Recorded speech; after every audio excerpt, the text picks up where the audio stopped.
Hello, Lizzie. Hiya, how are you? You're a lot earlier than I am today. Hope you had a lovely evening.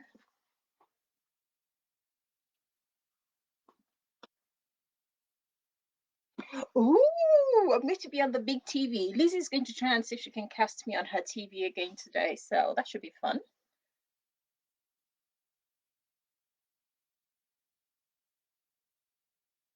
So we'll just wait and see if we get some more people in to join us, and then we will start. I hope you all had fun yesterday. I know that that was the boring part, having to cut the pieces and interface the pieces. Yes, it goes on and on and on, and it's almost like forever, but it's one of the essential parts of what we need to do. So hopefully everything should go fine. And Lizzie's on the ball. He's all prepped. Every single thing is ready to go. My son has no exams today, so there's no bursting in through the door. And he knows I'm busy, so he's not going to come in or do anything. And he's shy anyway, so you won't see him in front of a camera. But yes, we're just waiting for a few people. Oh yes, Lisa, we can have a good natter if nobody else shows up. But I'm sure a few other people will sort of like join us very soon.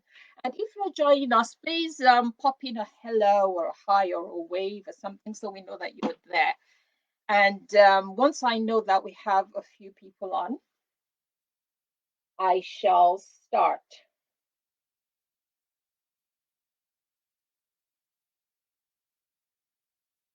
Okay. Yeah, Lizzie's asking how my son's exams went. He said it was fine. He sat his A-level chemistry yesterday, and he said most of the questions were past questions he had already done that he had been revising. So that was very good. And his next one is on Friday. So right now he's just prepping and doing whatever he needs to do to get himself ready. I don't get involved in all of that anymore. Whew, when he was in primary school, yes, but now, nah, has nothing to do with me. So who else has joined us in the last? Hi, Deb. How are you? Good morning and welcome again. Thank you for joining us. And we're just waiting for a few more people to come in. And like Lizzie said, if it's just the three of us, we're just going to have a nice, good natter and just take it at our own pace and enjoy ourselves. So don't worry about it. And Lizzie's TV is not playing ball, so I'm not going to be on the big screen. Okay. Hopefully by Thursday it will all be resolved and I shall go back onto the big screen. So, like I was saying, just waiting for a few more comments and a few more people to join us.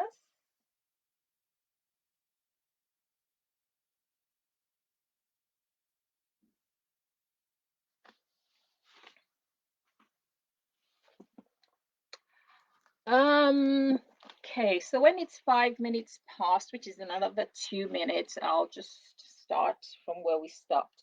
And hopefully then more people will join us as I natter along. So today, like I said yesterday, I'm using a machine that I've had for close to 4 years, and it's been hiding in its box, as in I just never ever took it out of its box. I bought it. My old one went in for a service, and while I was nosing around like I normally do, like we all do, I just saw this one and I'm like, oh, there's a new model. And they were like, yes, and it's got lots of fantastic features.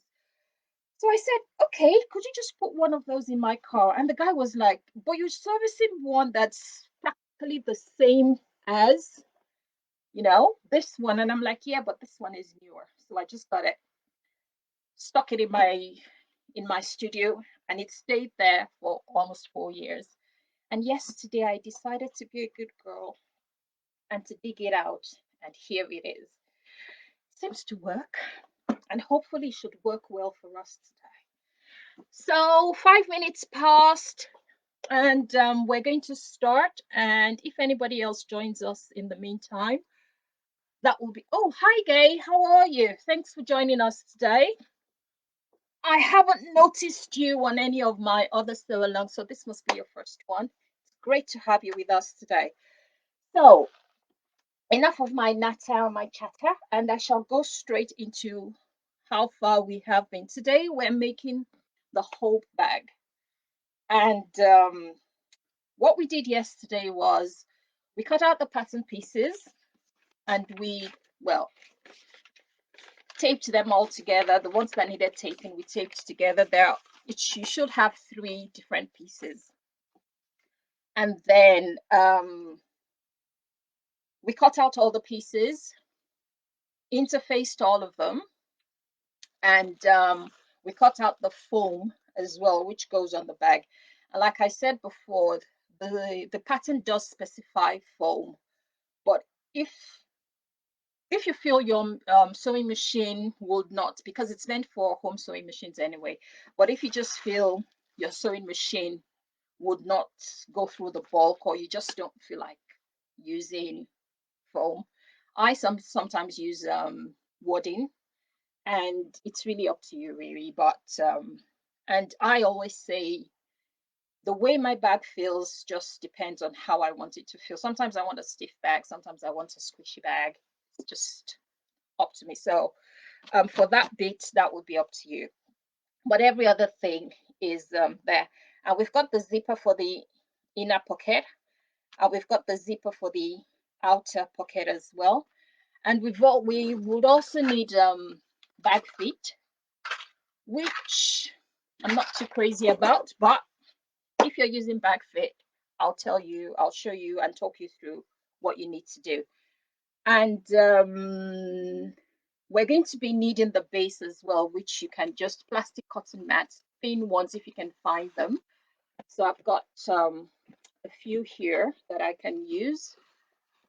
And yes, for the external zipper, which is the number 5 zipper, I've not used a metal zipper end either. I've just made a zipper tab out of fabric, out of my outer fabric. So it's up to you if you want to use the metal or if you just want to make something and use it. So I've just done that.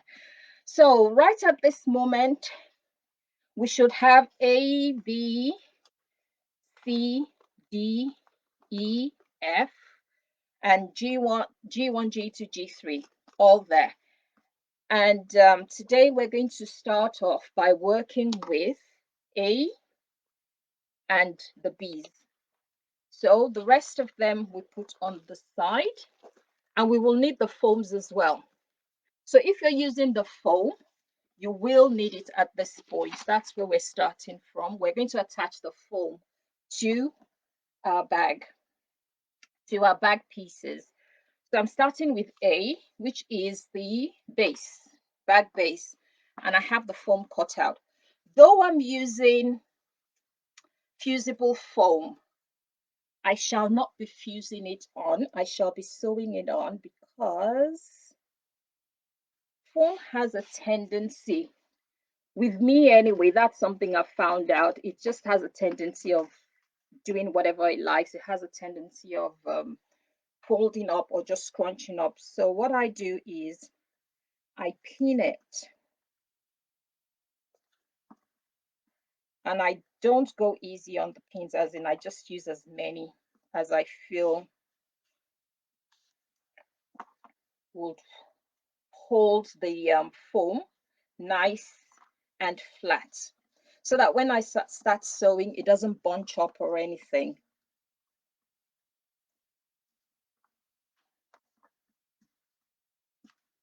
Please bear in mind that once we sew the foam on, we're going to be trimming the seam allowance, so that so this is what I mean. If you look there now, you can see, although I've sort of tried to make it nice and flat, You can still see some tiny little bumps there, which I really tend not to like very much.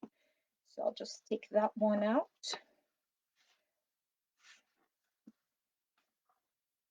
And then go from the top. Okay.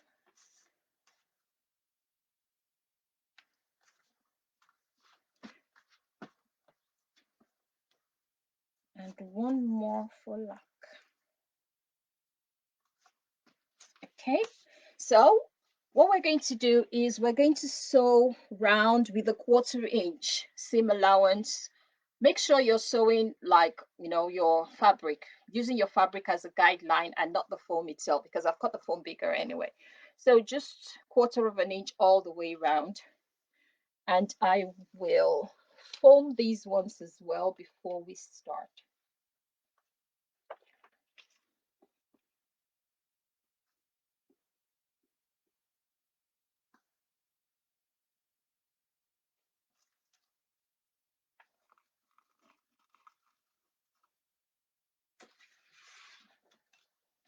So these are the pattern pieces B. So it's A and B that we need the foam on. Okay. I'm just trying to find out where the sticky bit is, because it's just easier if the sticky bit is against my fabric as opposed to, you know, facing the other side. So we position that on nicely, and we're going to sew around this one too, 1/4 inch seam allowance all the way around. And once we've done that, we're going to trim the seam allowance.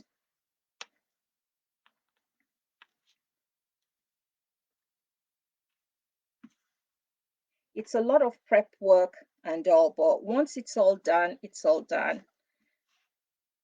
And you'd really, really get a good, nice, good finish.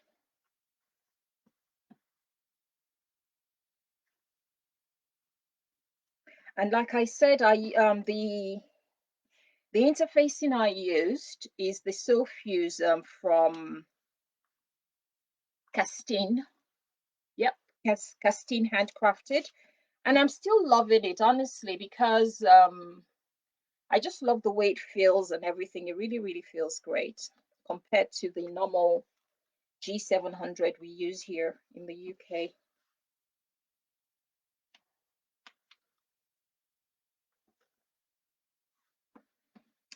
So just a few more. And I'm making sure that the piece itself is nice and flat.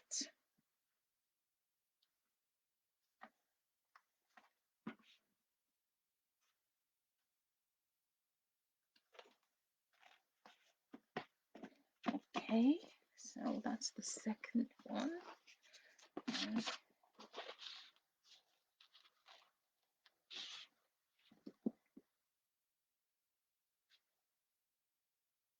Hi, Janet.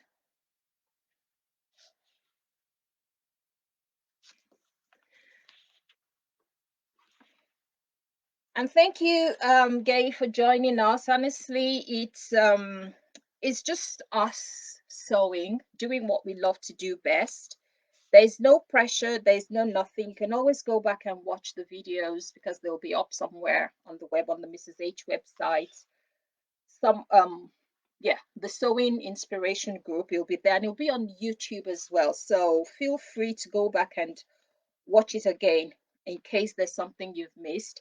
And if you just want to watch it all the way through first before you sort of decide to, you know, have a go at it, that's up to you as well. But it's just sewing and having fun while doing it, just enjoying what you do.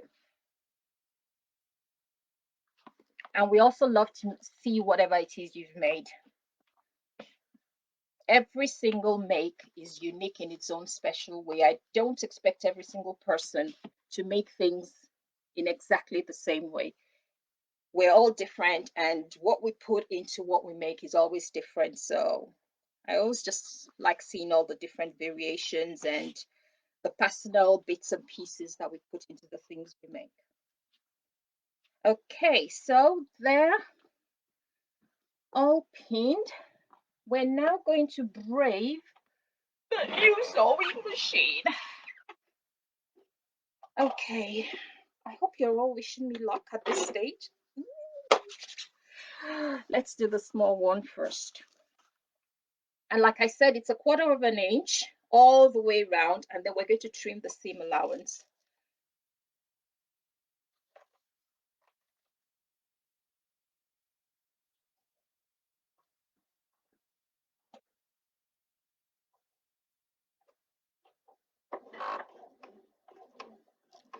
Wow, that is so different from my other one.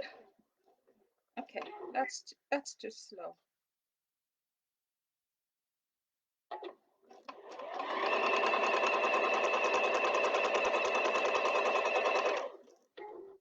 This one is so nice, as in every single time I stop, the foot, the presser foot lifts up all by itself. Oh my goodness.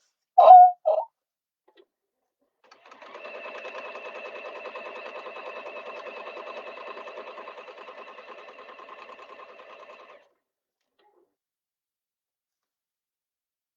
Don't worry about me. I go crazy about sewing machines all the time.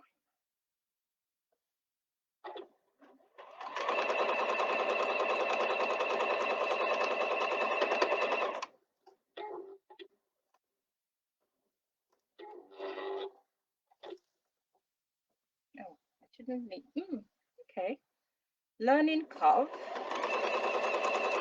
So if it lifts up by itself, then I should not need to lift the presser foot at the back.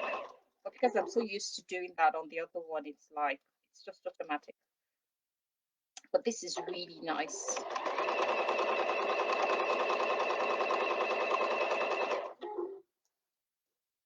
See, my hand still keeps going to the back.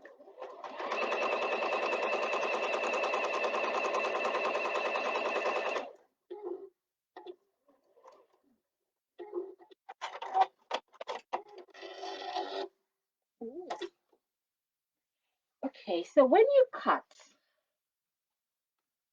the thread with this one, the foot automatically lifts. Oh my god, I've been missing out. Oh goodness gracious me.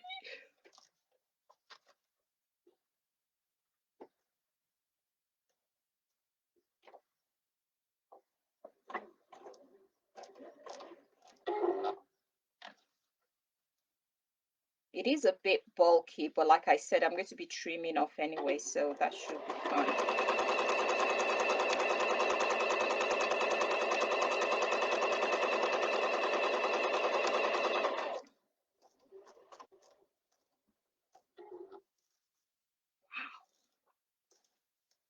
Okay. I needed to do that, it's a bit high.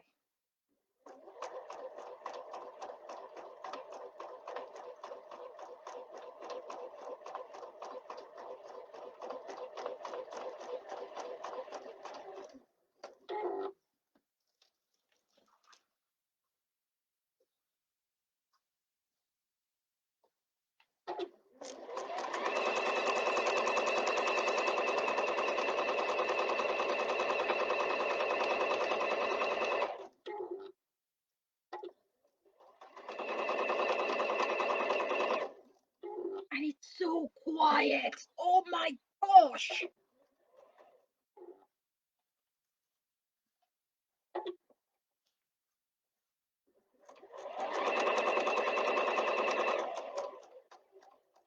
So all we're doing at this point is just attaching the foam to pieces A and B. And once we've done that, we're going to be trimming the seam allowance.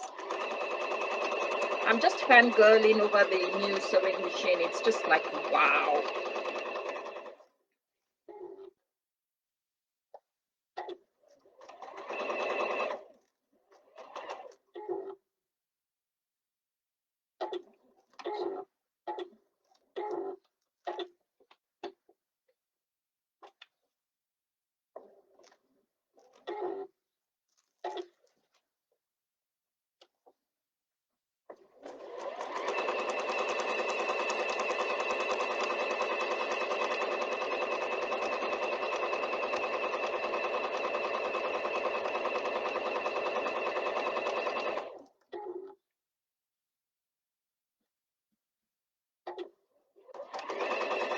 And another thing you've got to remember is that I'm using Ankara wax fabric, and I'm using quilting cotton to bake this. Monica on Sunday will be showing us a hack of how to make this, I think, with vinyl, because although the pattern was originally written for regular cotton fabric, some people have been brave enough and have sort of like, you know, made it in other things. So Monica on Sunday and Monday, 16th and 17th, she's going to have a sew along where she's going to explain how she does it and show you how to do that as well. So if that's what you're planning to use, you can sort of watch the process this week and then get all your pieces ready, and she'll sort of walk you through how to do the rest of the stuff when she does hers.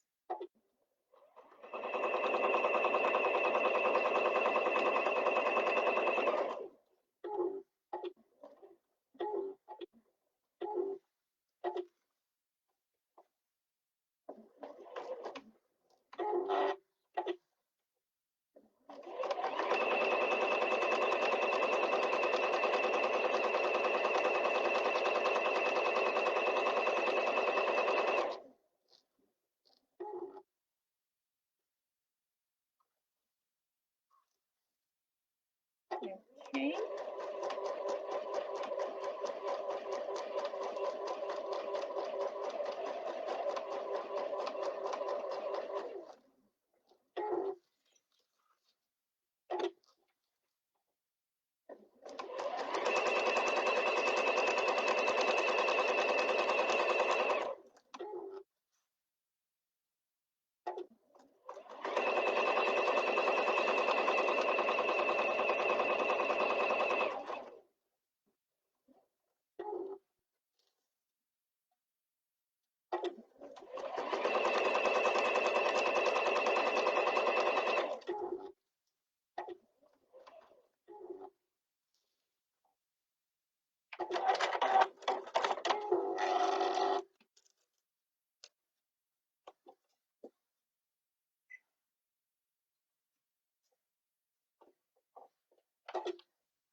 I still don't understand how this sewing machine functions 100%, but at the moment it's nice and cool. So there, we're done.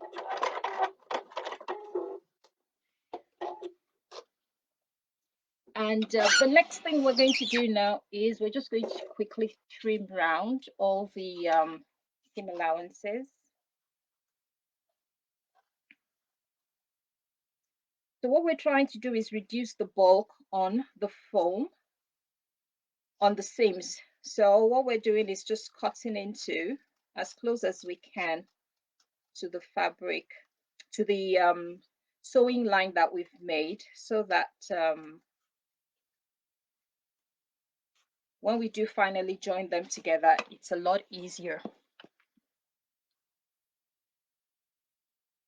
I have all the lights on in my studio at the moment. It's like Janet. What part of it looks a bit dark? Because all the lights are actually focused on me at the moment. Yep, and the sun is shining as well. So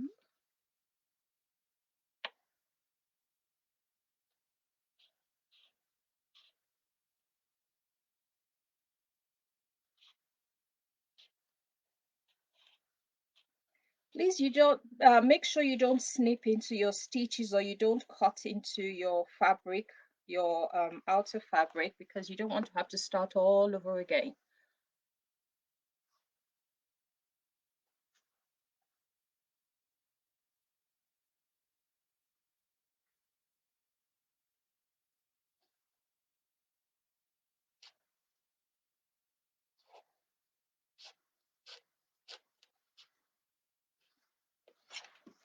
Janet, could you put in the comments if it's still too dark, and if you still need a bit more light, I might be able to play around with the lights.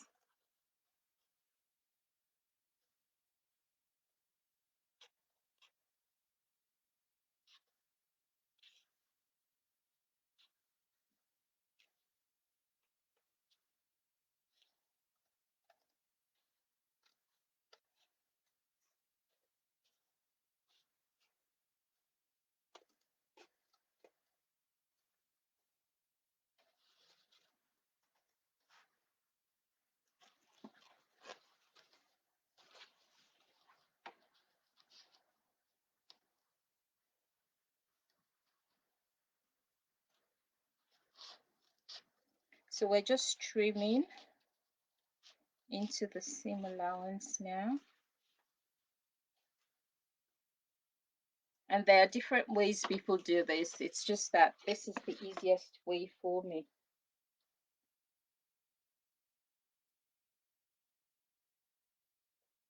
Just trying to see if this would let me see all comments.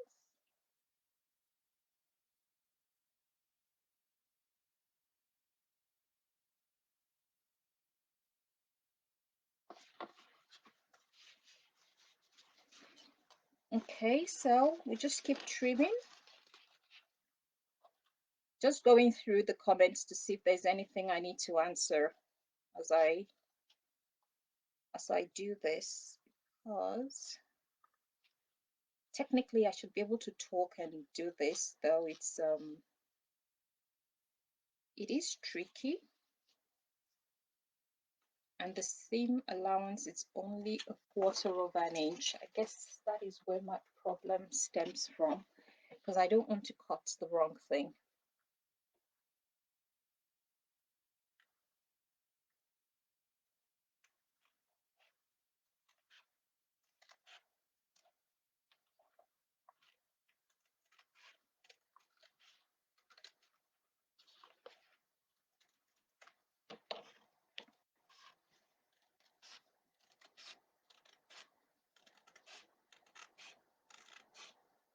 Just reduces the bulk when we begin to put all the different pieces together, because we have quite a few of them to eventually put together. So as you can see from the back there, just sort of trimmed it down, and you can see some of the fabric flapping there on the sides.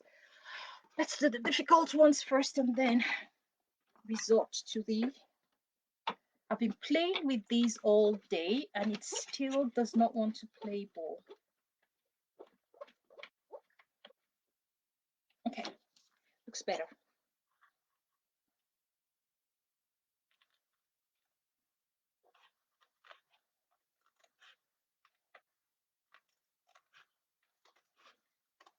So trim carefully, go slowly, there's no rush. As long as you get it right, that's the main thing. Oops, I was only kidding.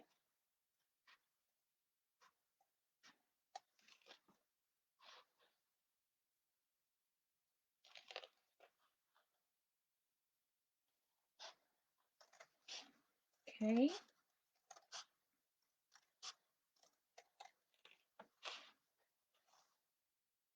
There we go.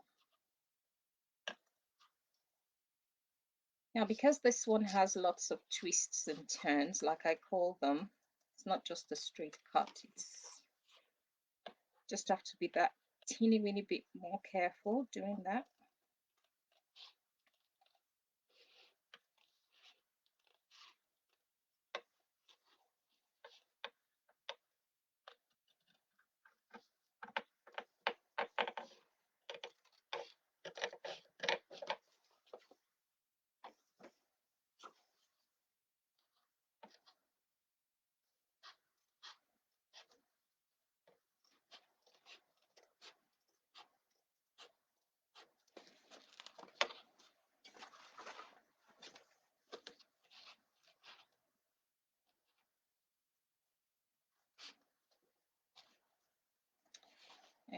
Okay. Second part of piece B should be done now.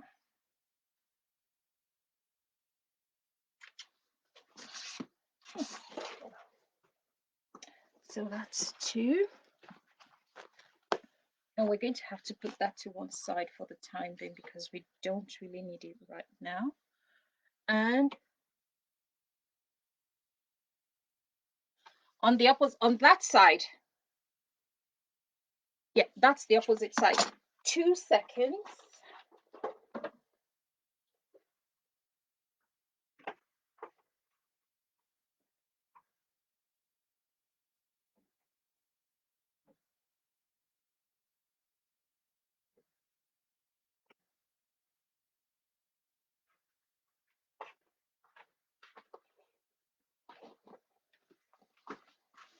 Now I can't see. I looked directly at the bulb, so now I can't see, but I hope that's a bit better. If not, I would have to move everything around for Thursday and make sure that there's light in that corner.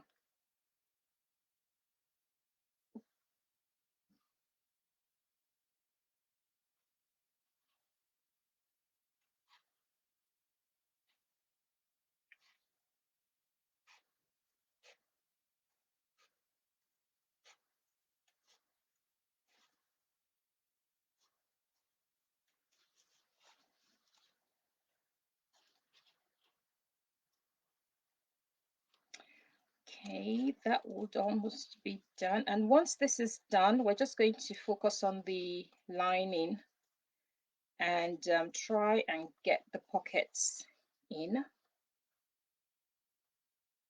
Because the way the zipper has been done on this one is slightly different from the way I normally put the zippers in. So this is going to be my first time of doing the zipper that way. It should be fun. Because technically I know what is being done, as in I can get my head around it, but then I now have to do it. And that makes a huge difference. Just doing something and reading something, they're completely 2 different things.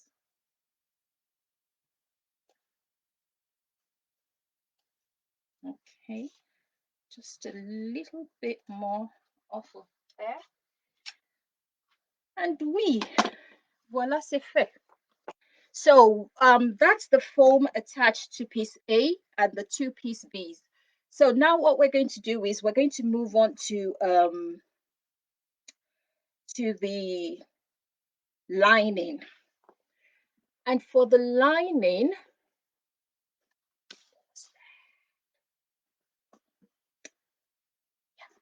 so we have 2 lining pieces. Not yet. So we have 2 lining pieces interfaced nicely. So we need to take one of them.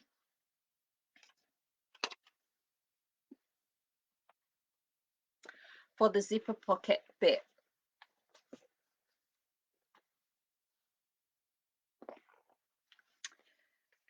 We're going to need G1, which is this nice thin one, thin strip, and then we're going to need G2 and G3.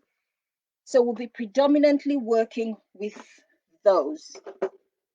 I know last time we did the zipper. I'm sure some people were saying that they had never had to do a zipper that way because we had to draw a box and then draw a line right in the middle and then sort of angle out the ends and stuff. But yeah, that's what we're going to do again with this. So on the wrong side of your zipper tape, which is G1, what I normally do is, your zipper is 9 inches. So the first thing I do is I find the center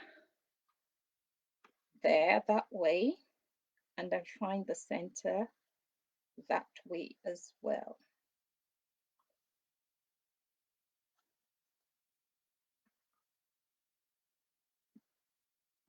So all I just do is I just crease it so I know exactly where the center is. Now I know the length of the zipper, and it's 9 inches long. So I need to draw a box that is 1/2 inch from each long end and 1 inch from each short end. So that means it's going to be 1/2 inch down, 1/2 inch up, as in that's the long end. So 1/2 inch in, 1/2 inch in, and from this end, 1 inch in, 1 inch in. So,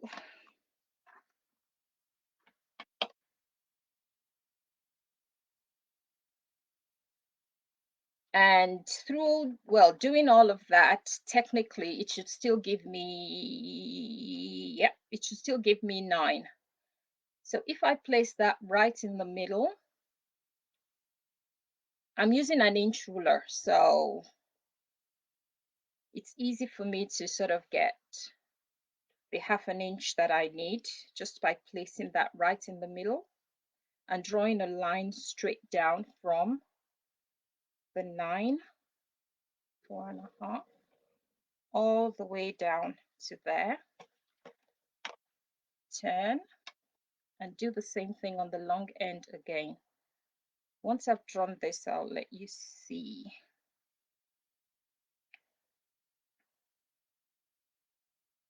So that's 4.5.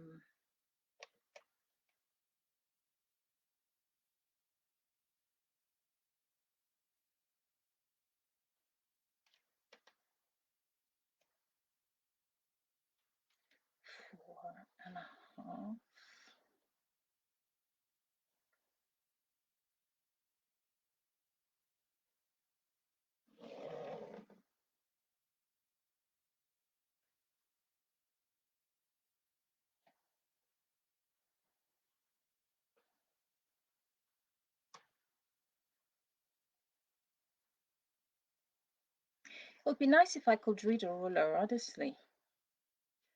But don't worry, no harm done. It's on the wrong side anyway, so 9. There. Okay, so I have my tiny little box, which is 3/8 of an inch high, and it will be 1 inch from the edge. So not sure how well you can see that, but there's the box right there in the middle. 1 inch from this side, 1 inch from this side, 1/2 inch from the top, 1/2 inch from the edge at the bottom, and you just draw a box, a long rectangular box, 9 inches long. Right in the center of it, roughly about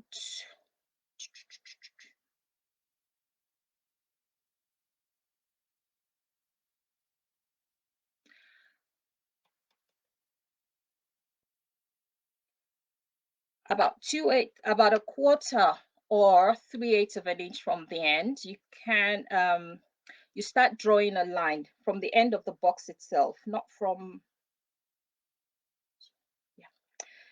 from the end of the box. So that's about a quarter of an inch. You draw a straight line down the center.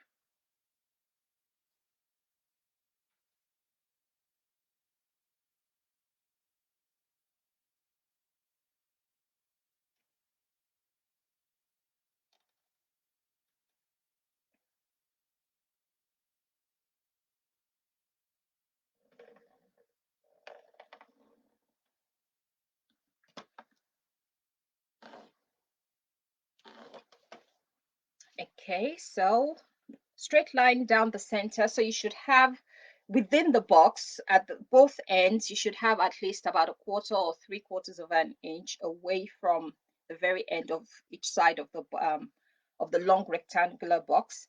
And then from that point, you just draw lines into the corners. So it's going to be like a Y shape.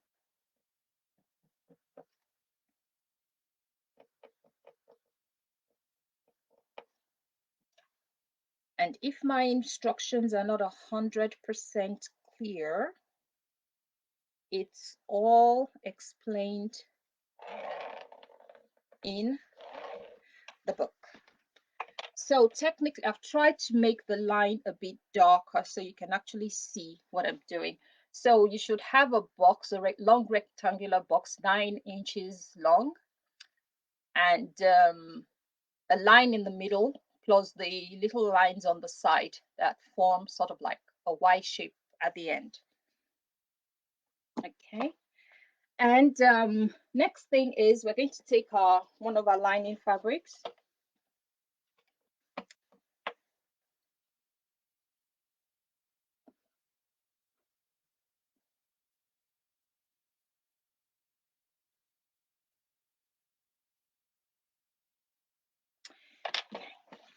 So we're going to find the center of this piece.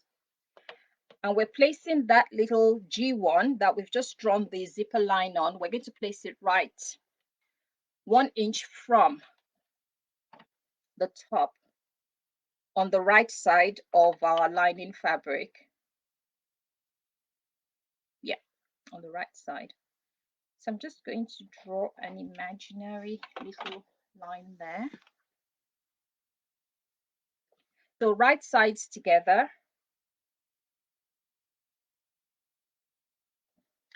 on it. Yeah. And make sure it's 1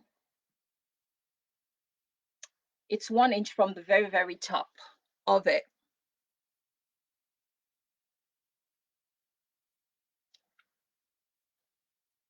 Hi, Dorothy. That was really fast. It was only posted out on, oh, yeah, it was posted out on Friday. So make sure it's nice and centered on the piece. And as usual, pin to the end of its life, like I just normally do every single thing. I pin every single thing down. I just love my pins. I don't know why, but ouch. If it was a bigger piece,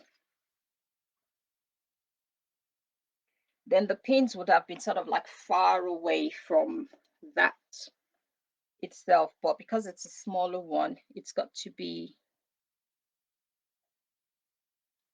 it's going to be closer than I'm normally used to. Okay, so we're going to be needing these two at some point. So what we're now going to do is we're going to sew round that original box that we drew. So we drew a box, we drew a line right down the middle of it, and then we had the Y-shaped corners. So what we're going to do is the original box, we're going to just sew all the way around it.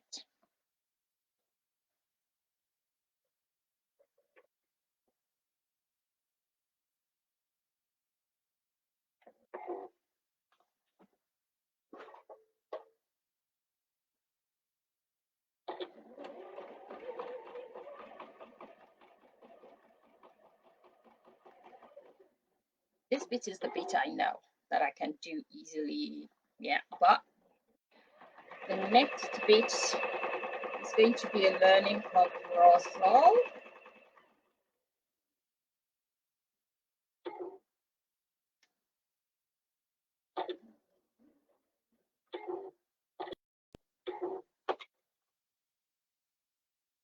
The machine is like one of those new cars, those cars that when you're at a traffic light and stuff, it goes off, and as soon as you press on the gas, it starts moving again. That's how I'm feeling.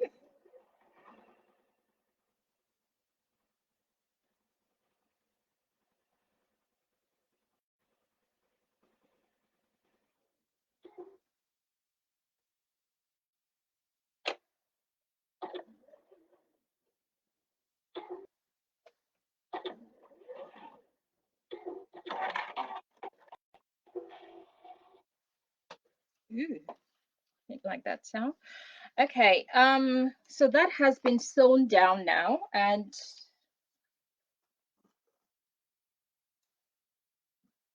I'm just trimming off any errant threads that I find annoying. So you should have it nicely sewn down. Yeah, it's in matching threads, so you might not see it properly, but if you look through, you can see the holes and you can just see sewing that goes all the way around it. Next thing we're going to do is that center line, we're going to cut into it all the way to where the triangles start. So remember, we left a space of about a quarter of an inch, 3/8 of an inch, right at the end of the box there.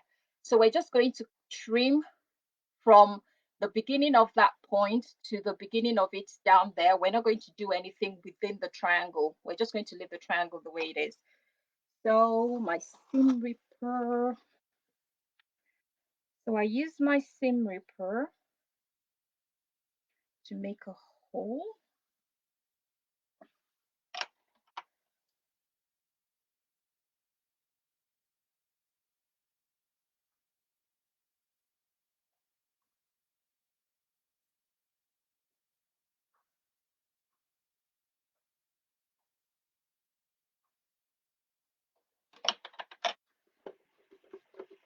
It's going to take me forever to use that one, so it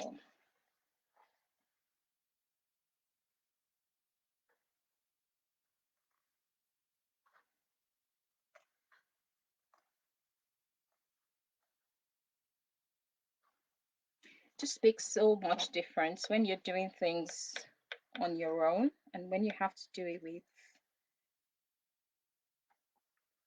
with others. Because I wouldn't have minded just sitting down there watching something and snipping all the way through. But I have you lovely people watching, so I shall speed things up a bit. So I've cut it just up to there, and the box still goes on till the end, but that's where the beginning of the Y seams starts. So I'm just going to cut into the Y seams as well. Now I have to use a smaller scissors. Please make sure you don't cut into your stitches. Like I said, I've never tried to sort of fix one where I've cut right into my stitching, and I've not heard of anybody that has tried to fix it, because it's just always easier to just start all over again. So that's one end done. That's the other end done. Well, halfway done. So just be very, very careful. You're snipping as close as you can, but not all the way into any of the stitches. I have a feeling I might just snip into my stitch. Don't you dare snip into my stitch. And at this point, this is where we go and press it and do all sorts of things to it. But because it's such a tiny piece, what we're trying to achieve is every single thing should come through the hole, push it right through the hole, and it comes out at the other end. And trust me, it does happen. Don't worry, I'll still go press it because it needs to be pressed so it's nice and flat.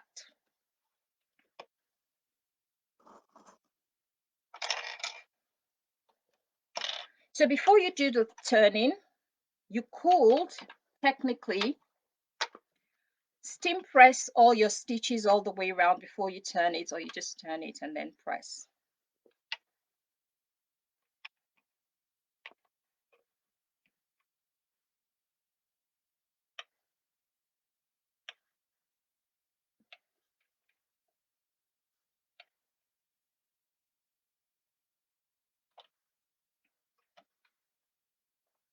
I'm really, really loving the interfacing. Honestly, it's so, so nice.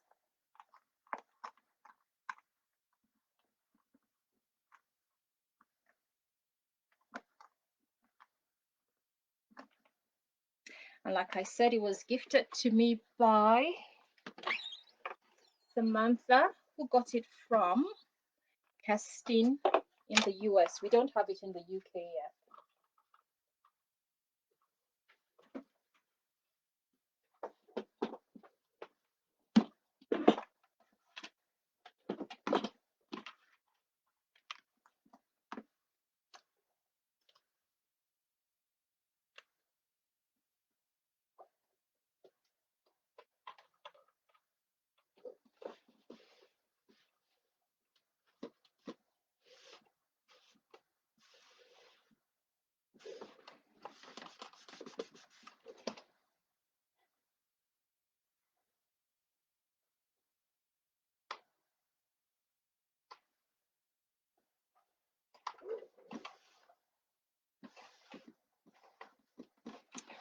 Okay.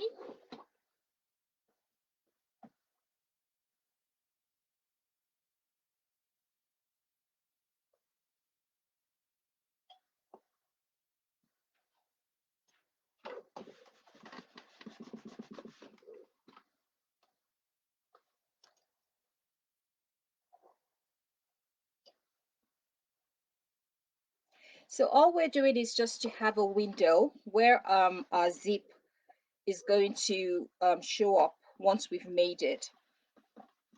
So normally we will do this, place the zipper on there and then sort of attach it down, but this is a slightly different method.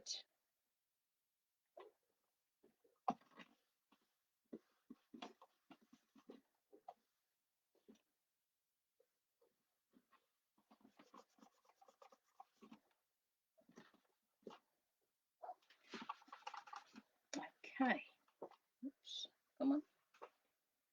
Because it's so tiny, it just keeps popping up at the other end, but not a problem.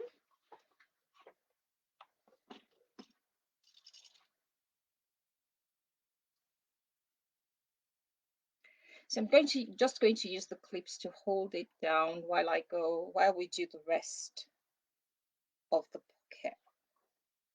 So it should be like that on the back, and it should be like that on the front bit.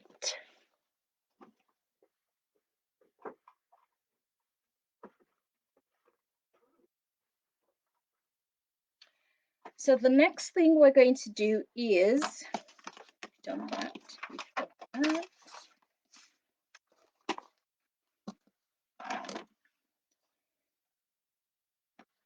We need G2 and G3, but we're starting off with G3. Now I'm going to show you a mock-up of what we're trying to do. What we're trying to achieve is, here's the zipper. We want both zippers to, see, I told you I have a mock-up. So we want the wrong side of the zipper, when it's done, to sort of face the right side of the fabric. So it's going to be something like, so you can see that's the right side of the zipper facing outwards, but the two pieces of the pocket pieces are going to be on either side of it, and the fabrics, the pocket pieces, are going to be facing each other. So normally when we do it, it's like the zipper tab, the zipper pull, and the zipper teeth would all be showing on the right side of our pocket, but this time it's going to be showing on the wrong side of the pocket, and that's what we're trying to achieve. So the first thing we need to do is get our G3. Good thing I haven't removed the labels. Start off with G3. And if you've got double-sided tape, now would be a good time to bring it out. I don't use double-sided tape because I just find it easier to pin and sew. It's just the way I've always done it. And so you have your G3, right side up, facing you. And then you want to take your zipper with the pull to the right-hand side. Yep. So you want the zipper pull to be on the right-hand side. So, well, more or less on the right-hand side. And you want to place it centralized on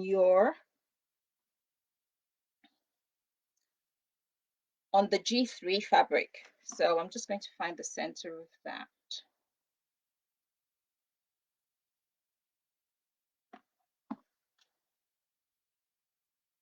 Right side, center on there.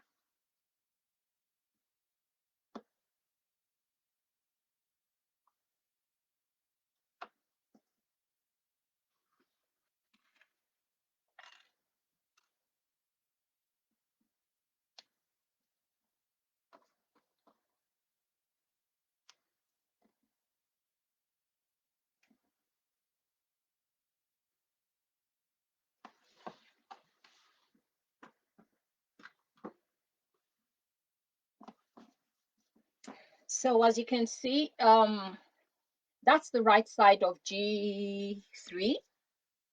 Yep.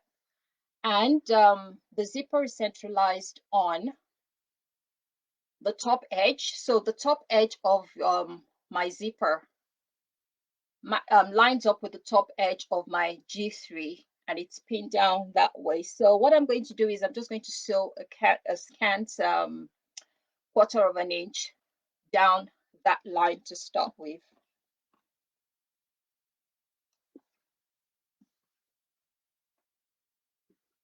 I said I had to play with that a bit, just with, you know, sticking it down with pins and everything to see exactly what it would look like.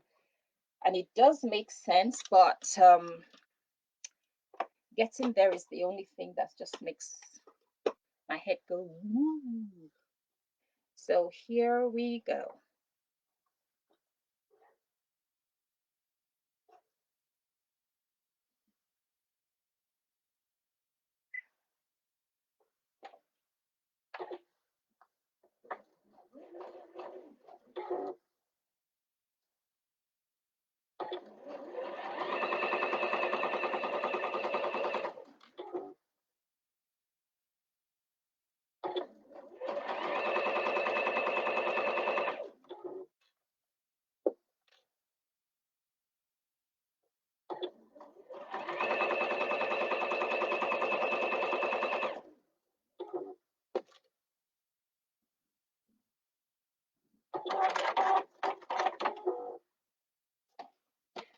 So once that is sewn down, we now need to press it towards the back. So I'll take it to the iron and just press the zipper to the back, so that when you look at it from the back, you would have the zipper at the top and it should be facing the back of your pocket fabric.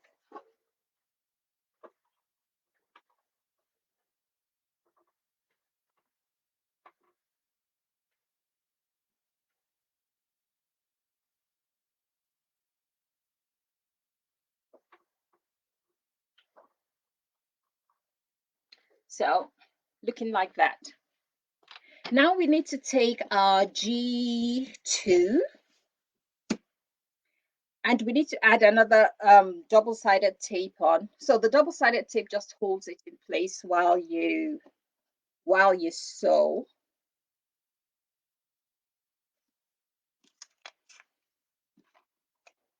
And we do the same thing for this. Turn it that way and that one face up. Oh, sorry, this one face up. So your G2 facing upwards, your G3 with the zipper on facing with the wrong side facing upwards. So you have your G2 facing right sides facing up. The G3 with the zipper tab on, the wrong side of it, you want it facing up. So the right side of the zipper is actually up because it's to the wrong side of the fabric. So the right side of the zipper, wrong side of your pocket, you want it facing up. And you want to make sure that you line that up nicely. Centralized as well. So just quickly find the center, rough center, and place that right over the very, very, very top of your lining G3. So it's going to look like that. And then we're going to sew right across the top there. So what I did was, this is my G3 and the top is facing me. So where I choose to be the top and where you add the masking tape is towards me. Then I have the other bit of the G3 with the zipper on, with the wrong side facing upwards. I place that right over the double-sided tape that I've laid down already on G2. And well, if you're using double-sided tape, you just press it down nicely so it stays in place. And if you're using pins like me, just pin it in place.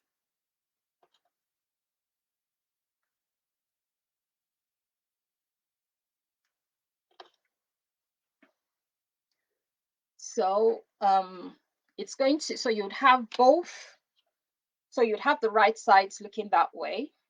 You're going to have the wrong sides this way and that way, with the zip facing the right side, but showing on the wrong side of the fabric.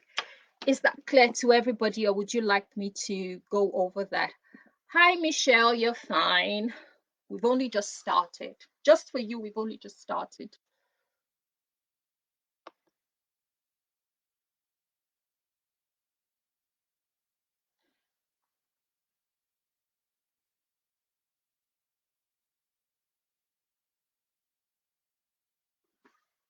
So I'm just going to sew that down now, and remember, it's still a scant quarter inch, and I just use a 1/8 on my sewing machine because it's easier for me to follow that than any other thing. Okay.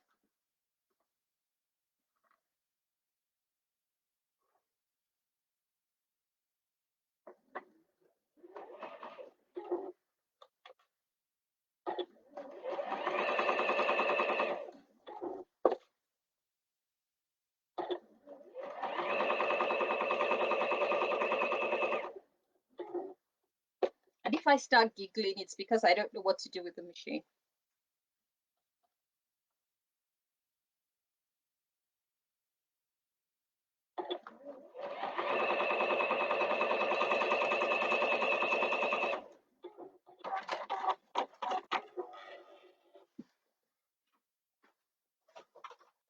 So I'll go press this down as well. And just while I'm getting ready to do that, you can see how the zipper looks. So that's the right side of the zipper pocket. You can see those are the right sides of the fabric.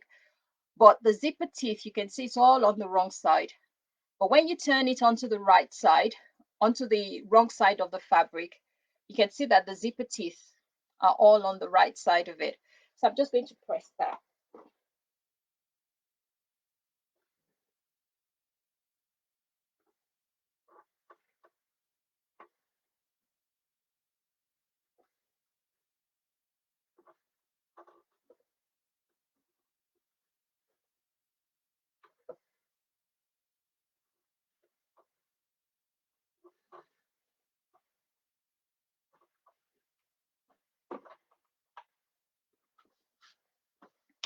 So that has been pressed, and it looks like that now.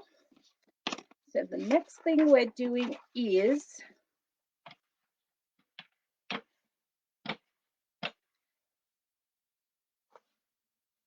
our pattern piece, the one with the hole in the middle. We're going to be working with that now.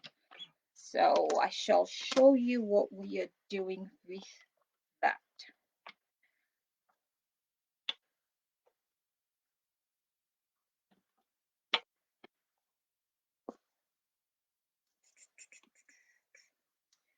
Okay, so you turn your pocket piece to the wrong side, as in, you can do it in two ways. You put the pocket piece on the wrong side, as in the wrong side facing upwards, and you position the little hole right over it. And once you've done that, you're going to sort of like sew all round to secure the pocket to the lining piece. Of course, I'm going to take off the clips when I'm ready to go. So that is exactly what we're going to do now. We're going to place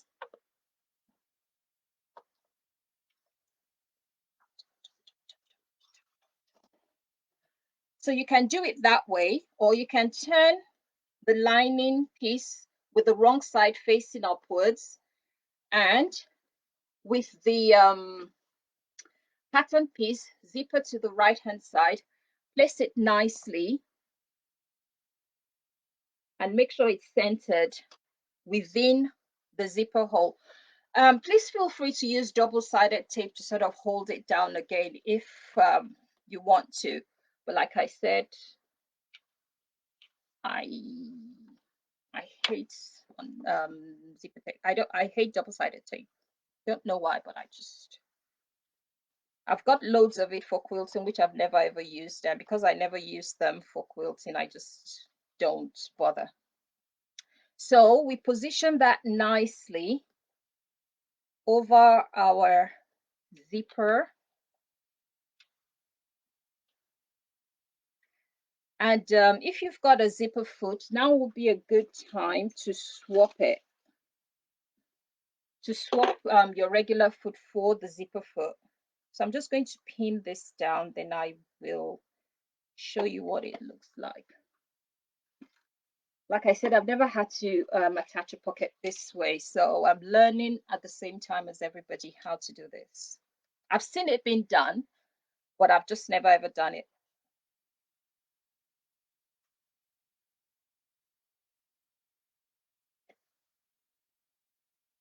And it does look a lot easier with double-sided tape.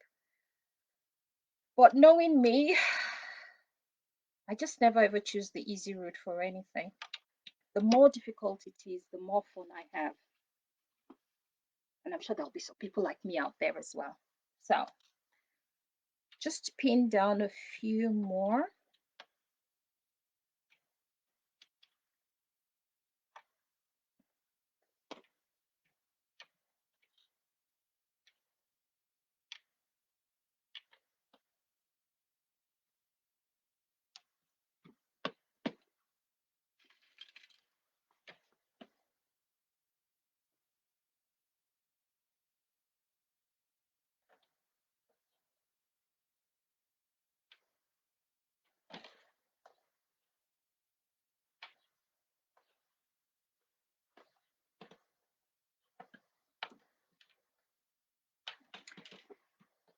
It's just a bit too, okay.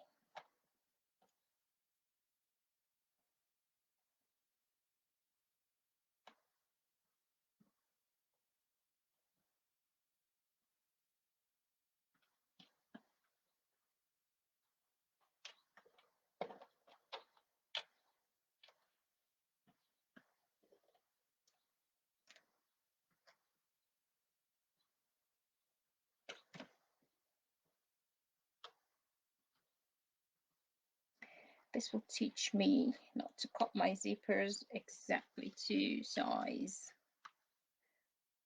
Oh, the other way.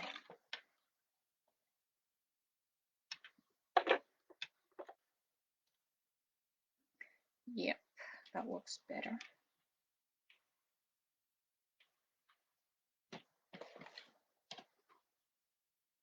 And then I'm going to quickly change the to my zipper foot and whiz down the edge.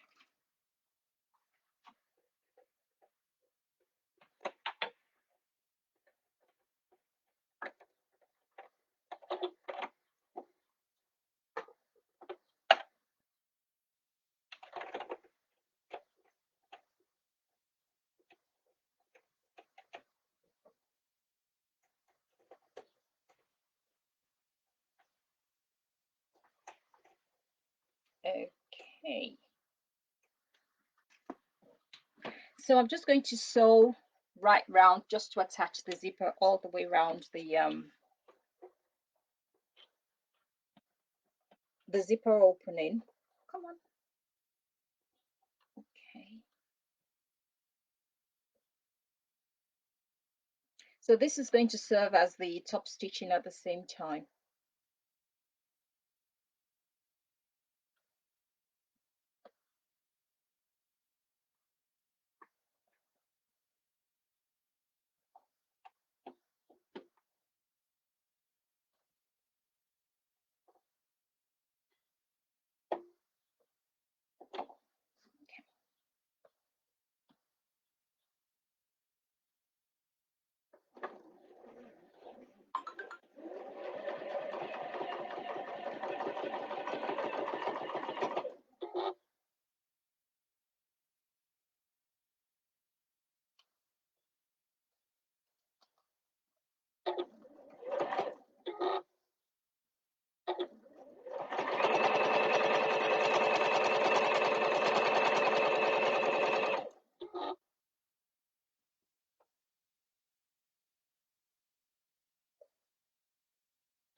So we're just sewing around the box of the to attach the zipper.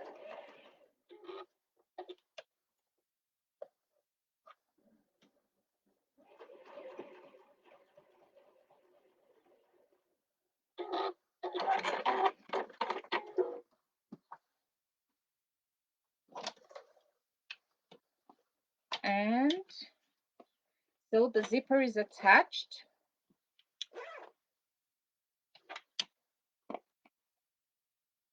And the next thing we're going to do is, so as you can see, the zipper is nicely attached there. We're going to bring the top down to meet the bottom. And we're going to sew on two sides. We're going to leave the bottom open so we can birth through that opening.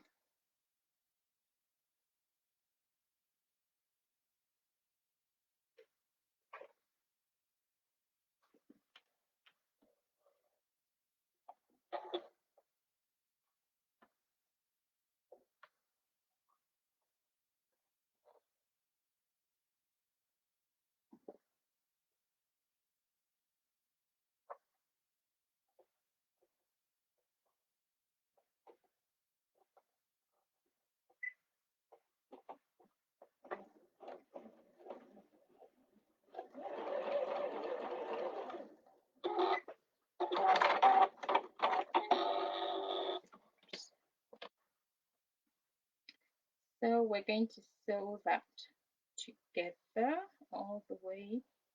Pins, pins, pins, pins.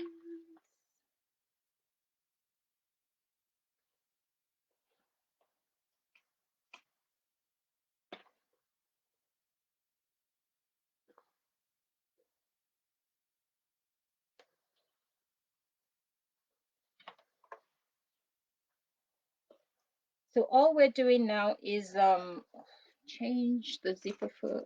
Sorry, I hate working with my zipper foot.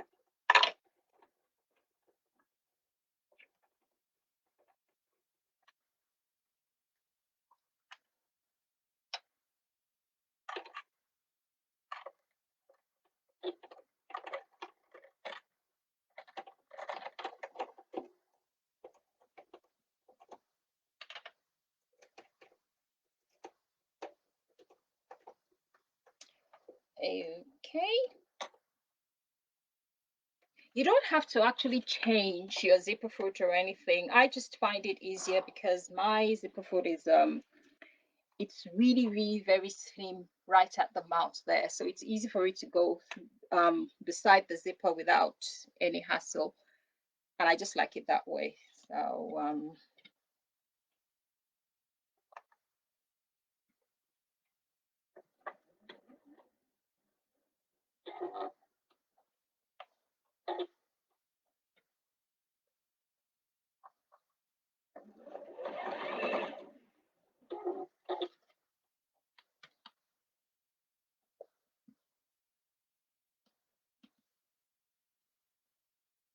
So make sure you don't catch the lining, and we're just sewing every single the sides of the pocket down.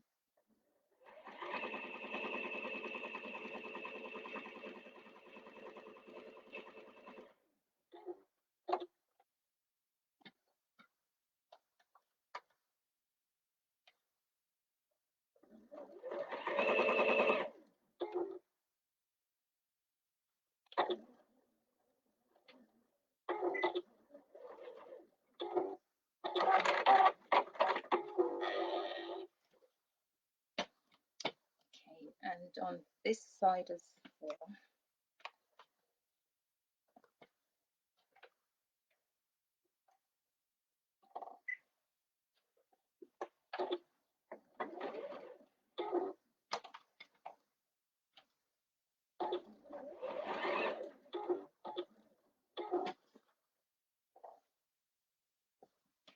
Please don't catch your lining. It's not going to be funny.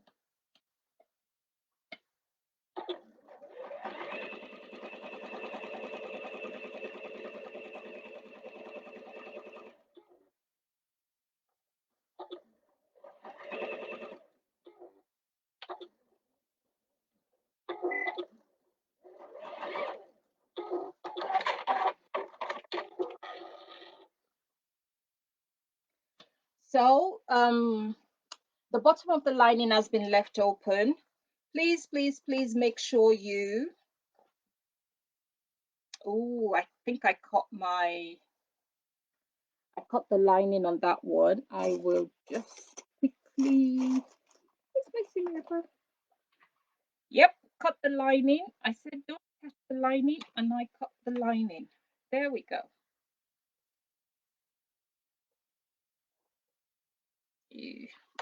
Quick press.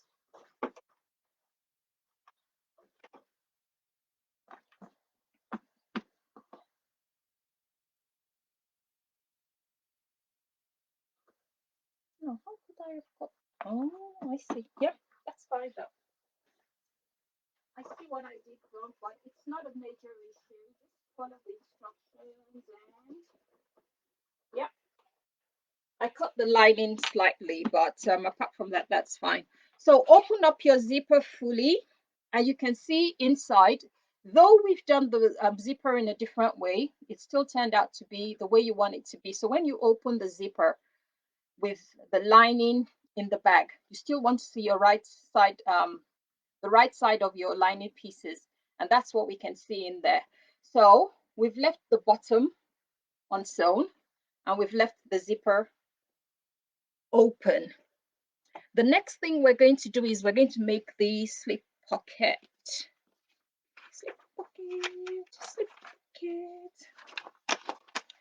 And if you can baste close that, they just use really long stitches to close up that, and then you can unpick them when you're ready to, you know, to turn the bag. But I've started my stitching from that line, so when I turn it over, it's going to crease over anyway. So that's how I normally do it.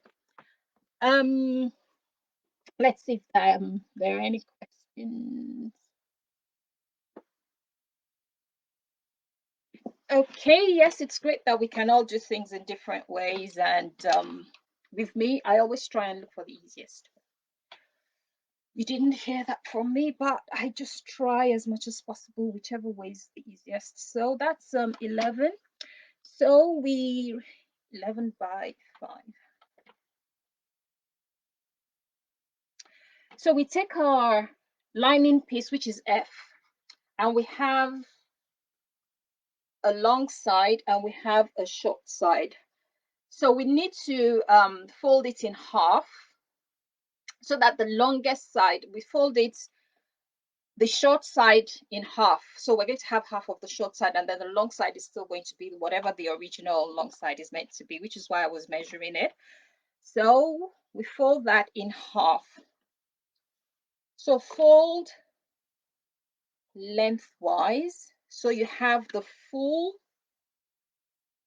yep. So you have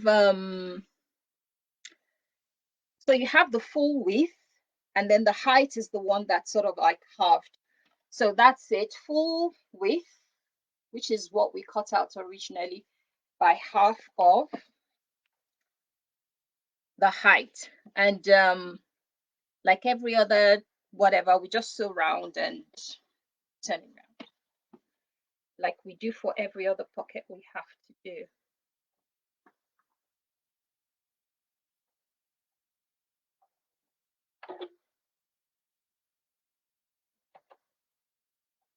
Now let's do this one properly.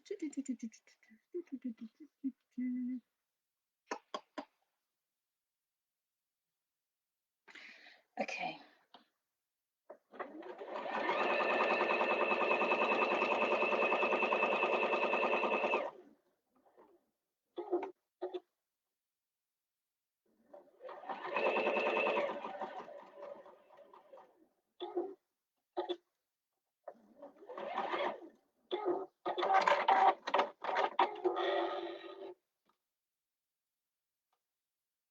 So because it's a slip pocket, we're leaving a space so we can turn it once it's all been done.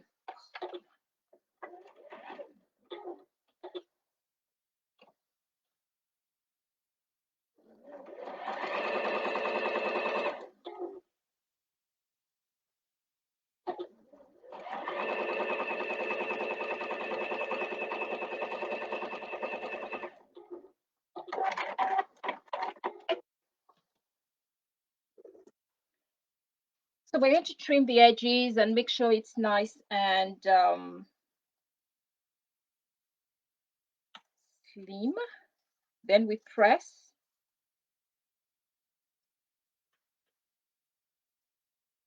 And then turn it right side out.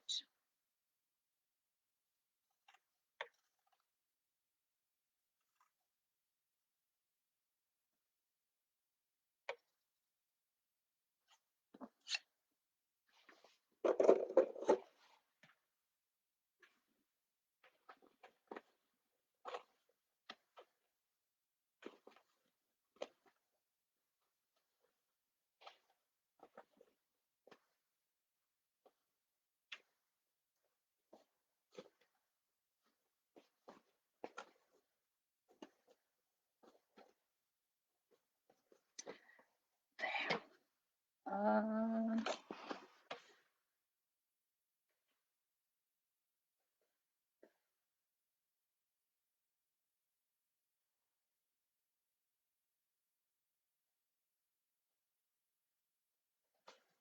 So push, you can use either a crochet needle, chopping sticks, or anything you have to hand. I normally use a pencil, the butt of a pencil, to push out all the corners to make sure that they're nice and that all the seam allowances are nicely out. So we're going to press that, and we're going to top stitch the folded edge right down there by 1/8 of an inch.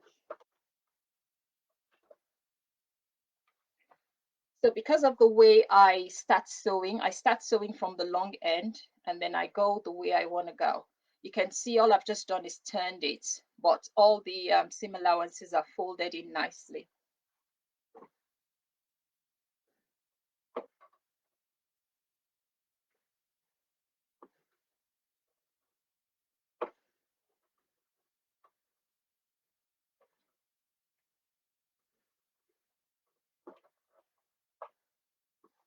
So there. Now I always use top stitch of 4.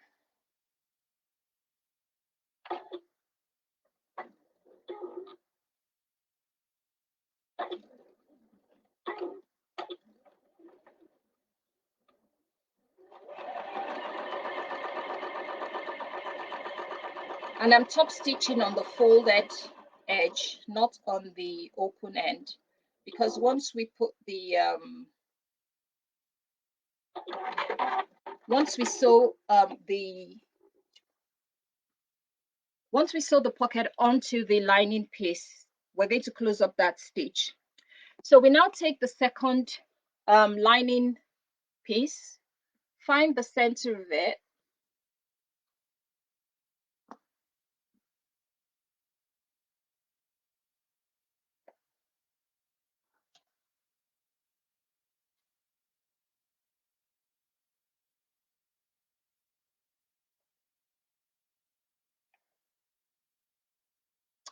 so we're placing the placement of the slip pocket is already in the pattern. So we're just going to measure that, and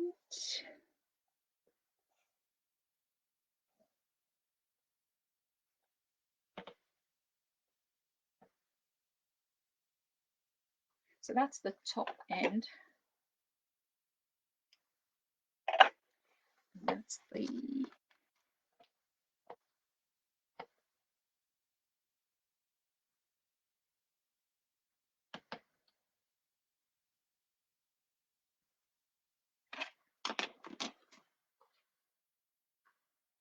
so the bottom of your slip pocket is going to be right on top of the mark you've just made. The measurements are in the pattern, so if you have your pattern in front of you, you will see that.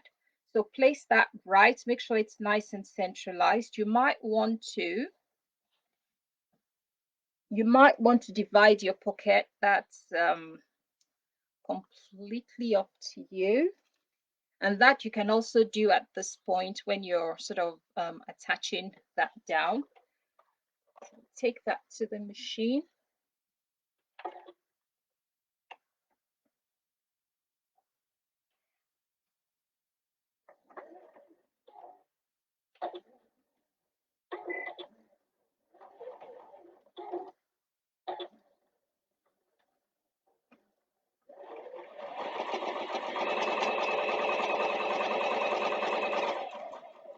So while we're doing this, that's the turning hole is going to be closed off as we attach the slip pocket down. So bear that in mind. We're not just leaving it to fend for itself. So as we do this, sew the pocket down. The turning gap has also been sewn. And like I said, if you would like to divide your pocket, once we've done this, you can sort of divide it into as many parts as you want, because some people like to have a pen, you know, a little place to put pens in or different things, but it's totally up to you, or you can just leave it the way it is.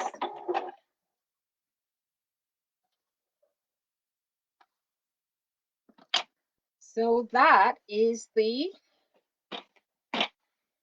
pocket attached, and I haven't sewn the pocket shut because I know I do that sometimes.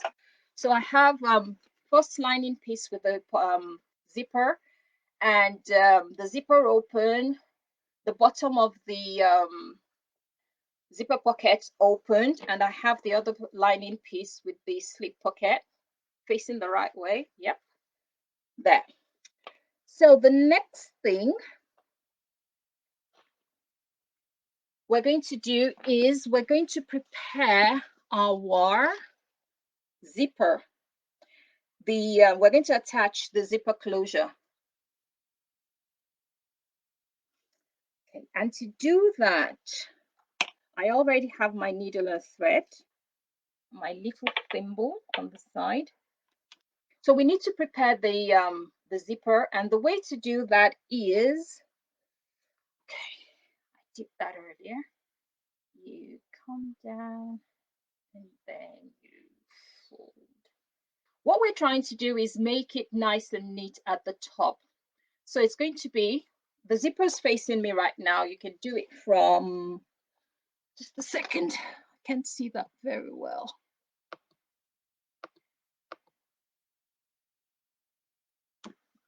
Yeah. So you have that on the wrong side. You can do it from the wrong side or from the right side. So you have that, you fold it down, and then you turn it sideways so it gives you a nice finish.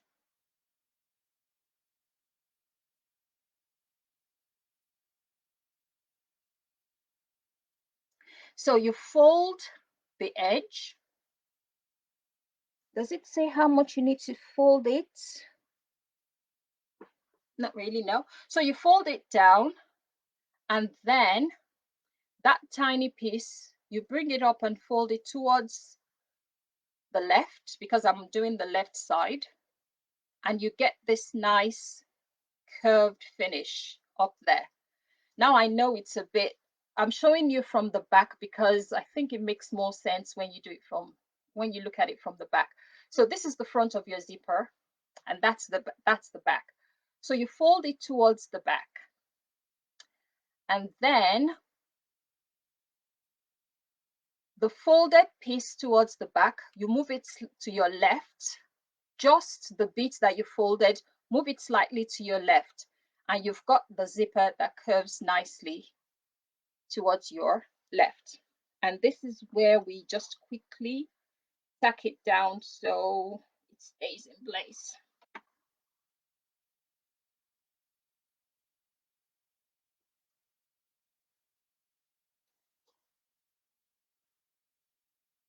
You can tack it down with your sewing machine as well, but because I normally do this with my sewing machine, but it's never ever neat when I do it on. But if you know how to do it on your sewing machine and it turns out nice and neat, then please go ahead and do that.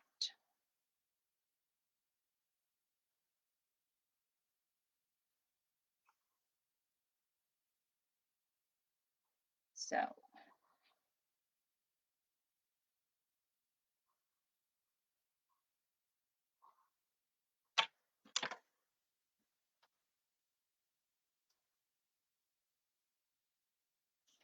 all we just have to be careful about is that both sides of the zipper, they actually do match when we're done.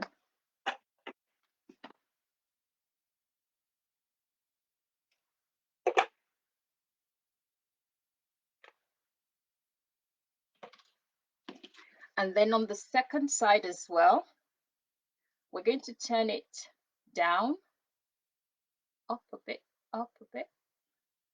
So you match, so you match.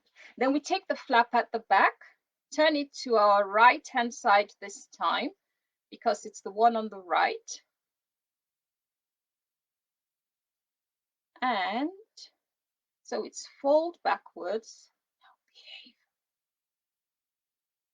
Take the folded piece, and I think the reason why this is doing this is because it's a number five zipper as opposed to the number 3.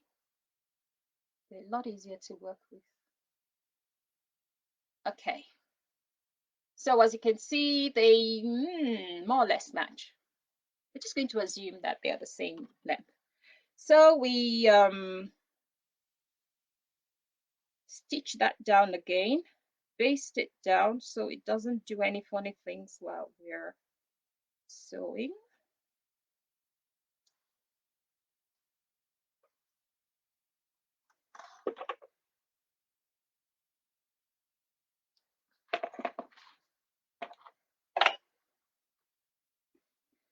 And so we have the 2 zippers prepared. So you can see from the front of the zipper, the right one curves to the right, the left one curves to the left. Did that make sense to everybody, or would you like me to go over that slower? Just let me know, and I can always come back to it if you want me to.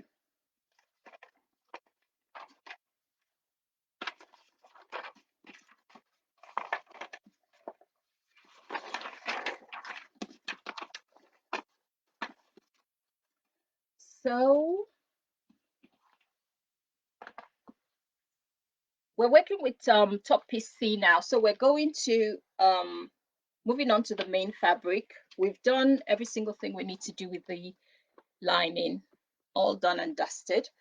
So we take our top piece C, which is the one that looks like the top of a blouse. That one, that's what I call it anyway. It looks like they look like clothes, you know, preparing to make a dress or something, but that's just me.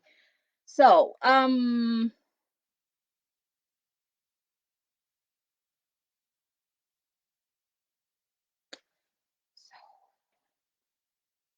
that's the right and that's the left.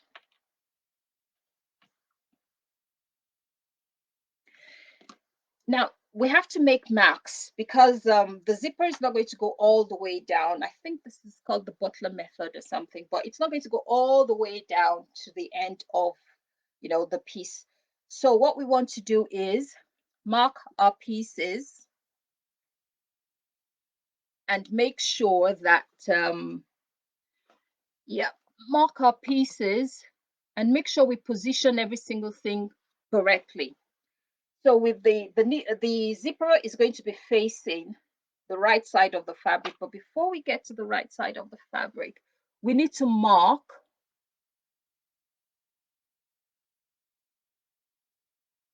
oh, did they lace color? Ooh, that is lovely. Okay,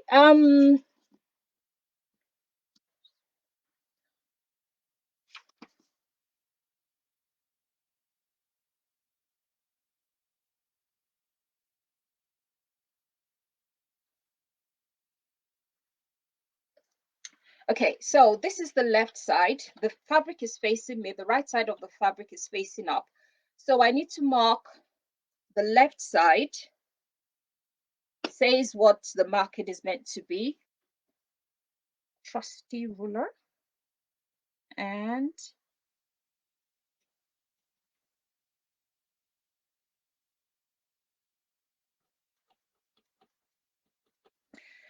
Pencil doesn't work well on this fabric because it's really dark one too. Okay, so I've marked the 2 places. So with the zipper facing downwards, yeah. So that with the right side of the zipper, the tab side facing downwards and working with that edge. We're going to make sure that this, so if the zipper is facing away from you, the left hand part of the zipper is going to be placed on the bottom edge of our piece C. So you can run a double-sided tape down that end. Take your zipper. So if it's facing sideways with the zipper teeth facing outwards away from you, you want to work on that edge, the bottom edge, not the top edge. And you make sure that the first curve lines up nicely with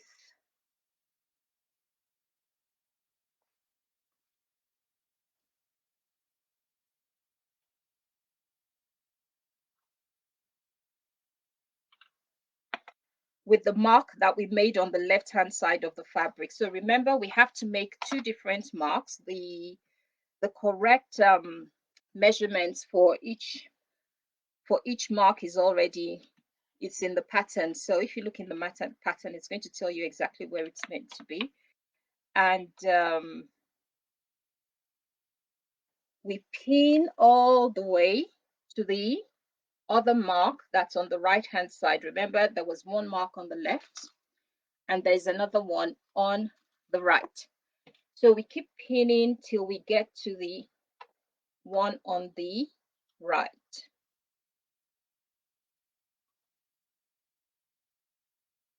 Right there. Just one more for luck.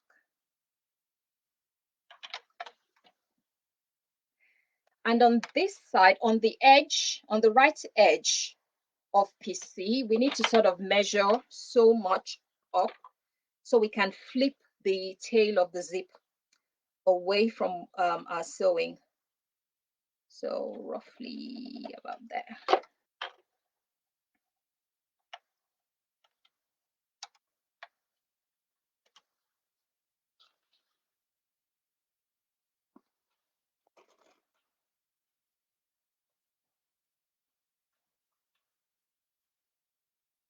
Sure it's all nice and smooth so it comes down that way and roughly up there.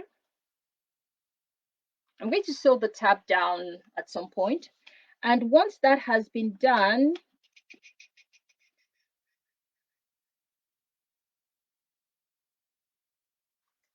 we're just going to baste the zip in place because we're placing another piece on top of it so it doesn't move or shift or anything. We're just going to baste that quickly into place.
Okay, so as you can see, I've only just sort of sewn from, you can see there is a big gaping hole there. So I've just sewn from there to where the zipper ends, just up there.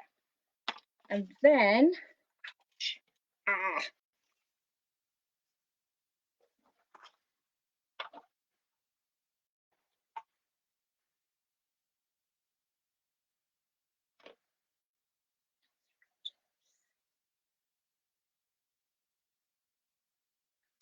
okay, because we're now attaching the this piece, we're going to be attaching it to one of the outer pieces. We need to add another piece of basting. If you're using basting tape, just add another one all the way from edge to edge, because we're going to be placing one of those right over the, oh, no, no, no, no, no, no, no, no, no. It goes on the lining. Just a second.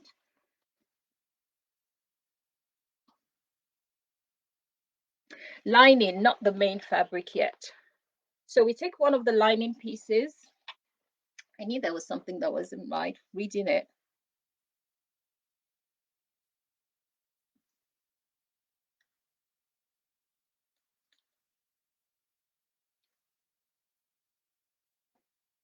Okay. So what we're going to do now is this edge that's out of the way, it's still pinned away out of the way because we don't want it interfering with anything we're doing. So we're just pinning it completely out of the way. And that stays out of the way for now. It's better with that. And what we're going to do is we're going to attach this. So with the right sides together,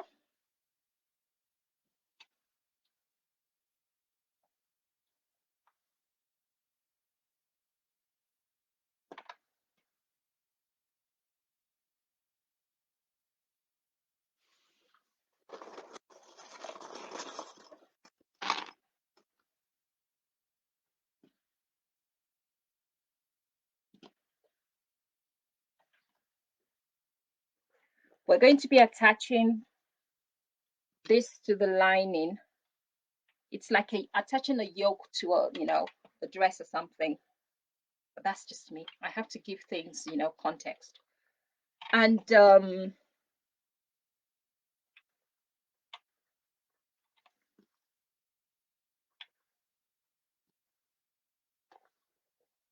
we're going to sew all the way, and we're using 3/8 of an inch seam allowance all the way down. So it's going from edge to edge on this one.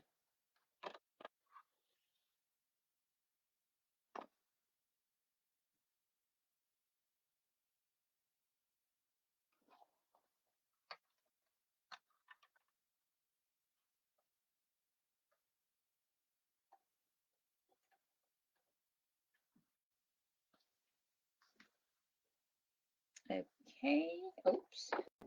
Make sure you've changed it back to your normal sewing length because I always forget that.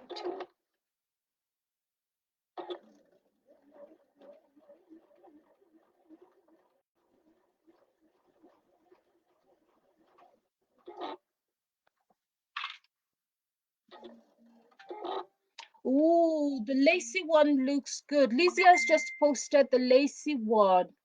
Oh, that looks lovely. Ooh. See, we have lots and lots and lots of ideas out there of all the different things we can do and all the different additions we can make to the whole bag. It's just so lovely.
So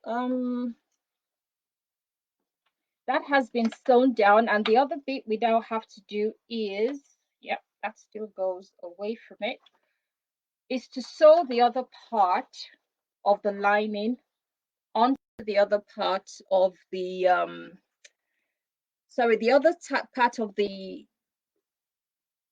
C. Yeah, the piece C. We need to put that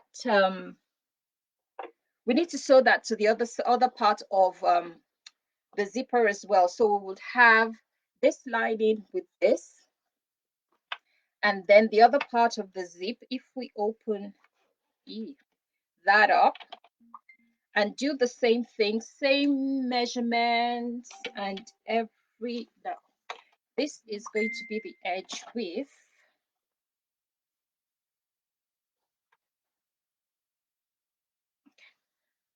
So it's going to be a well, the opposite of what we did with the other one. So if that stays that way, this is coming this way. So this would be the, yeah.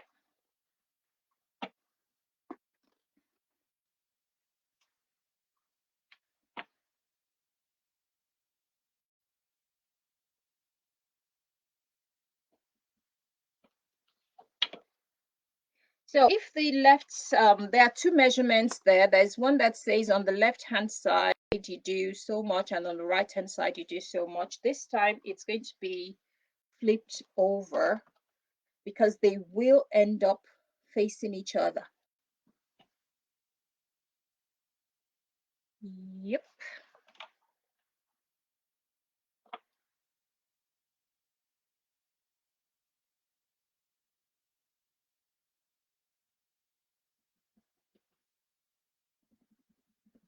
And I'm going to try and reread that and be sure it's exactly what it says.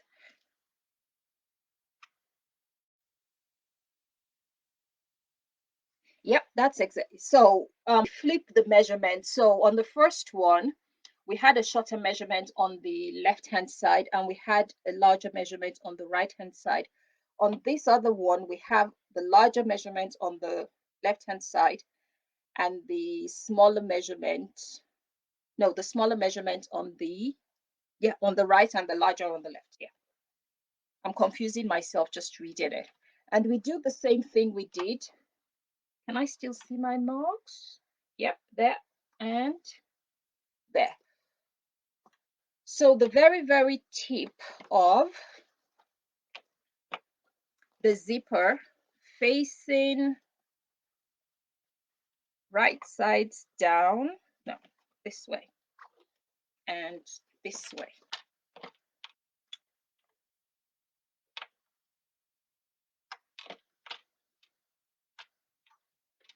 Where's my mark? There.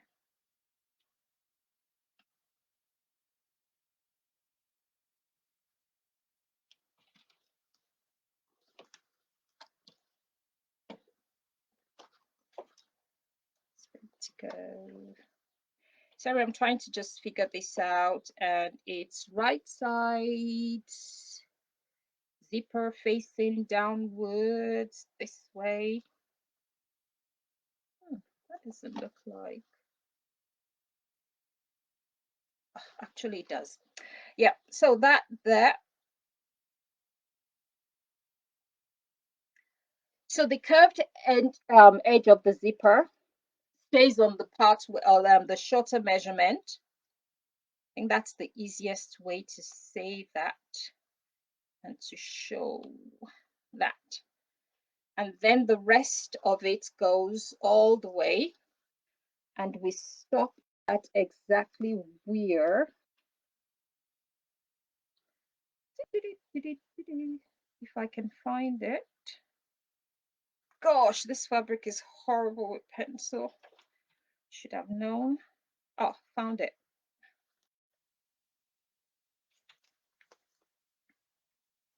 And it goes, goes, goes, goes, goes. It goes.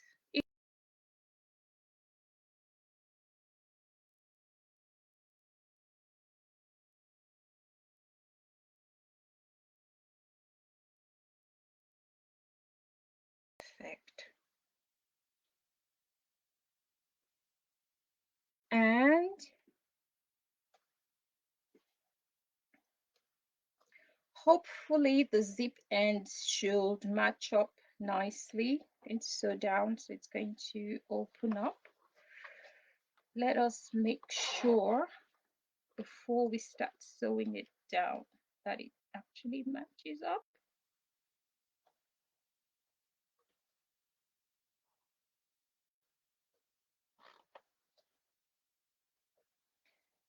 Yeah, it's like a nice match, so we're just going to sew that down.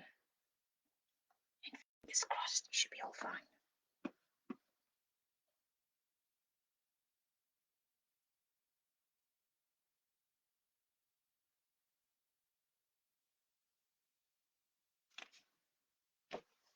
And then we take the other part of the lining.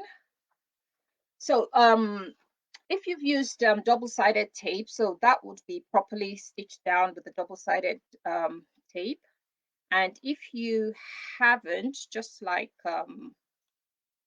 typical me, so this one too should be moved away slightly so it doesn't disturb the zipper in any way. I just have to almost get my bearing because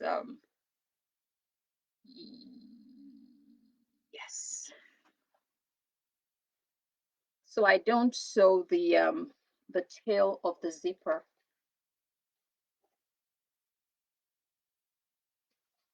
So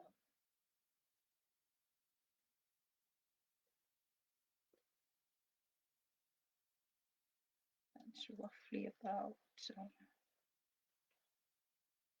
one. Okay.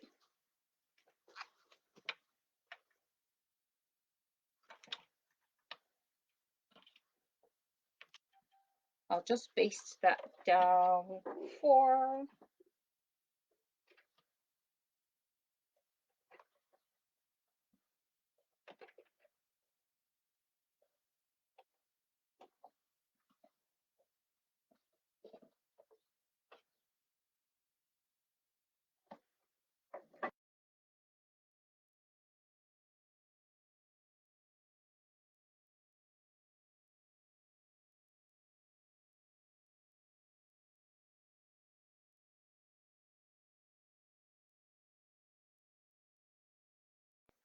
I have to fiddle with the pins and everything.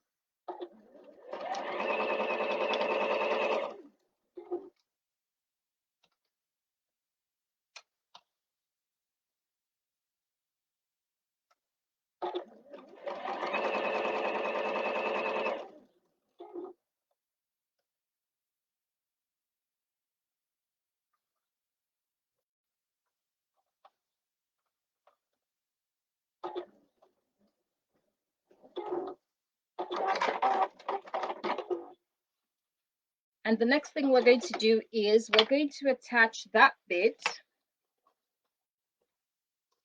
just as we did with, so we add the basting tape now all along the length of the yoke. I'm just going to call it the yoke now. And we're going to attach this other end of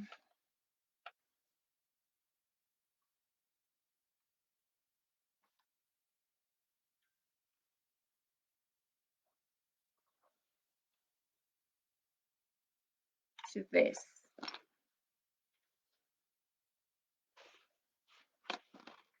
So it should end up being right sides together all the way to the end.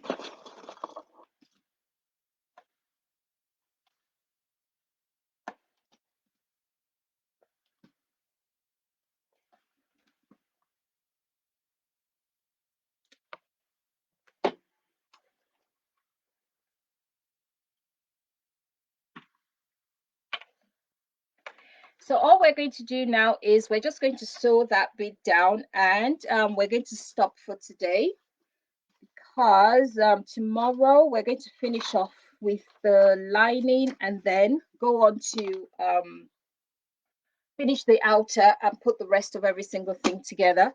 So we're just going to sew up that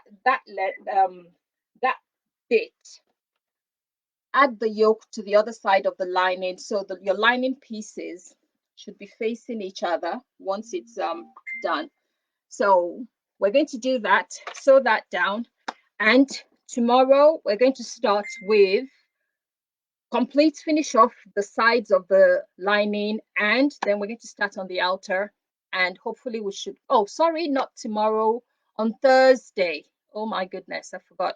Not tomorrow, but on Thursday. So we'll be back on Thursday to finish off with the lining and then start on the outer.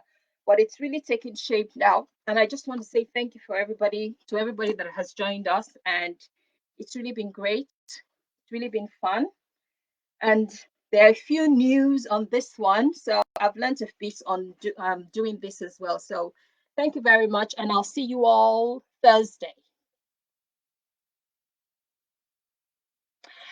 Yes, Lizzie, I know. I remembered on time. So it's Thursday.